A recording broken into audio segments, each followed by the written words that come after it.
Holy shit, I think I am going to commit suicide. This isn't even the right brand to match this. This is like a slightly lighter color than what this is, but I don't really care about that. This is $30 a meter. We're about seven and a quarter from there to there.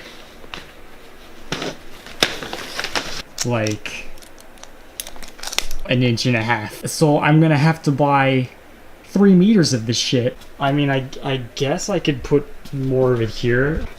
Okay, alright. Okay. So from here to here, we have, thank you, we have 7 inches exactly. So that means, God, why always gotta be so bad at math and videos? The whole thing is it's a little less, it's 1 inch and 3/4. Oh man, there's a way I'm gonna have to do this, and I can't explain it on the camera. Is this possible to do in 3 meters?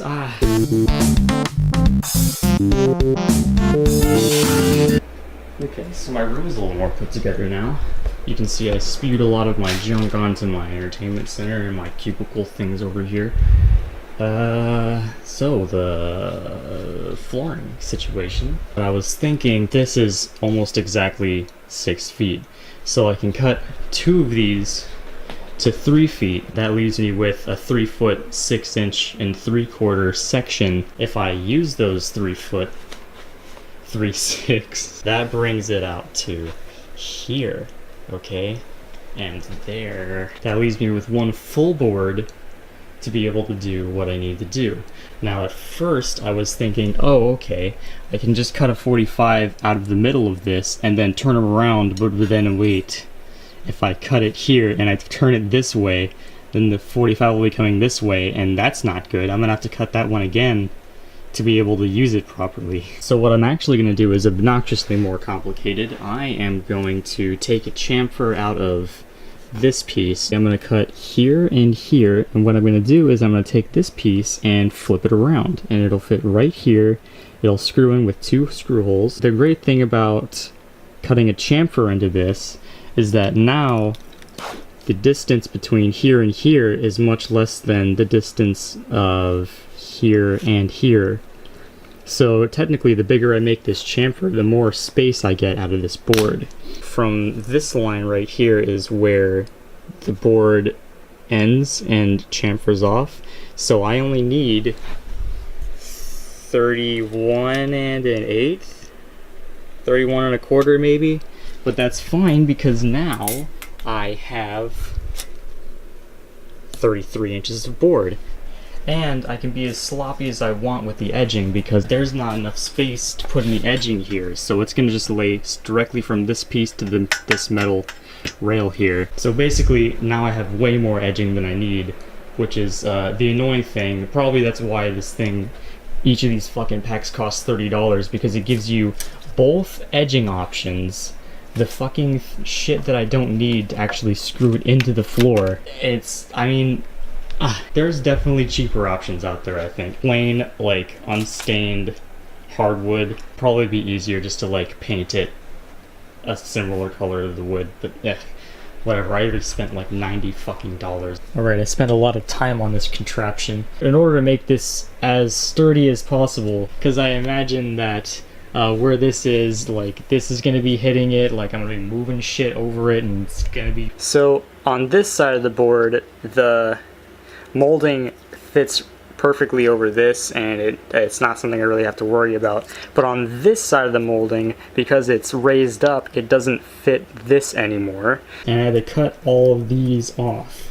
But that created an interesting issue where now there was an 1/8 of an inch gap across all these boards. I couldn't push the bed any further that way, and because the metal rails went all the way to the edge, I couldn't really cut or sand any of it off. It's pretty evident in this screw here. It didn't bite into the bottom board properly because the edge of the board lands right in the middle here. Would have needed to have the hole perfectly centered in the middle of the rail for it to be structural at all. And that's why I did what I did. But now, because I had to account for the 1/8 of an inch gap, I had to just sort of push it in from this side, and these were the first 2 screws that I had done. And then from there I had to basically, like a foot or so down, had to really like push this up against this so I could get a good drill point. First impressions of actually walking on it, there's still a few areas, notably like in this end here, where it's just single boards and it doesn't have like the double board overlap there. If you put all your pressure right in the middle, the board starts to bend. And I was thinking that I was gonna have to do double screws on all of these, but I think if you just have the one screw, then this sort of evens out. So even though yeah, that just happened. I actually just now put so much pressure through this screw that it pulled the screw through the board. Screw is stuck underneath the that's kind of dramatic. I don't know what to do about this now. Maybe I should have done 2 screws. I retract my previous statement. I'm going to do screws on the other side of all the boards as well. Goddamn. You know, I'm kind of actually, frankly, pretty embarrassed at my really shoddy countersink job, and I'm afraid it's actually going to cause some structural problems. So I've actually got some instant epoxy putty, which I'm probably going to try and fill up these holes. I just want you guys to know it smells like actual dog shit. I mean, that epoxy does a pretty good job of hiding that. Since I moved into a new place, Lowe's keeps sending me these 10% off coupons, and I'm using it as an excuse to spend money, so I decided to buy some new drills. Wait, no, that's not the right one. I decided to spend the money on these new drills. The reason I like Porter Cable is because it looks like one of those tools that you'd find in like a mech anime or some shit. I was trying to figure out whether to go for brushed or brushless, but I went for brushed because I decided I would like something that would burn my house down one day. So I guess the floor's done now. I wish I could say I was proud, but you know, the floor cost about $150 for about 60 feet, so it's a little better than $3 a square foot. The molding was $90, and by the looks of it, I only got about $30 worth of out of it. But I mean, yeah, the chair slides good now, the desk slides good now. The couch moves almost too well. I'm not sure what to do about that. And the best part about it is that now I have enough space to do room scale VR. I'm just kidding, I can't afford VR. I can afford the floor though. Okay, it is currently 81 degrees in my room right now.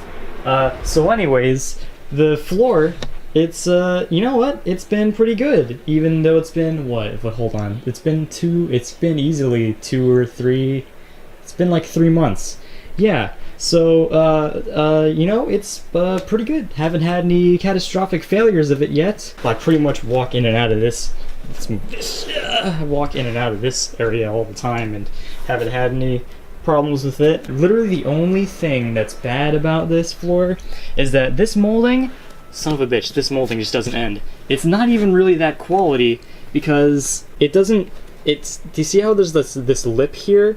The thing doesn't even like sit in it correctly, and anyways, there's like this little piece that'll get you. It'll get you. I mean, it's not really that, like, doesn't really cause injury. It's just kind of not as awesome. Don't buy that molding. I don't even remember what brand it was, but screen cap it and don't ever buy it. It's not really quality.